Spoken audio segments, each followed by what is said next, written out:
While more speculation has been raised on the reasons for NATO's intervention in Libya. And as RT's Laura Emmett reports, the organisation may have been trying to prevent Gaddafi from burying the American buck.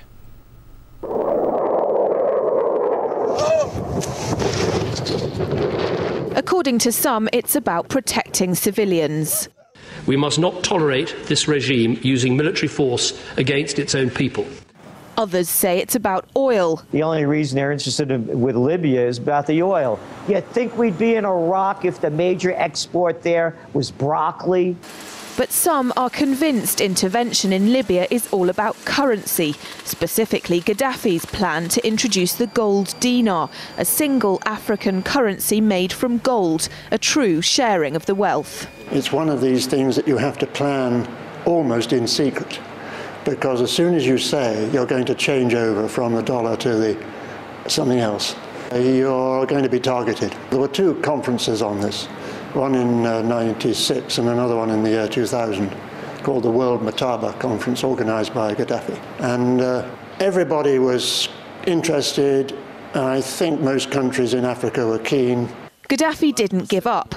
In the months leading up to the military intervention, he called on African and Muslim nations to join together to create this new currency that would rival the dollar and euro. They would sell oil and other resources around the world only for gold dinars. It's an idea that would shift the economic balance of the world. Countries' wealth would depend on how much gold they have, not how many dollars they trade.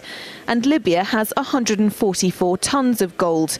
The UK has double that, but 10 times the population. If Gaddafi had an intent to try to reprice his oil or whatever else the country was selling in the global markets and accept something else as a currency, or maybe launch a gold dinar currency, any move such as that would certainly not be welcomed by the power elite today who are responsible for controlling the world's central banks. So yes, that would certainly be something that would cause his immediate dismissal and the need for other reasons to be brought forth for removing him from power. It's happened before.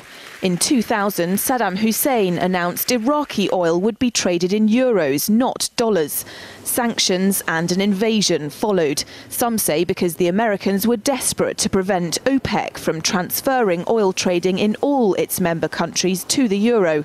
The UK's gold is kept here in a secure vault somewhere in the depths of the Bank of England.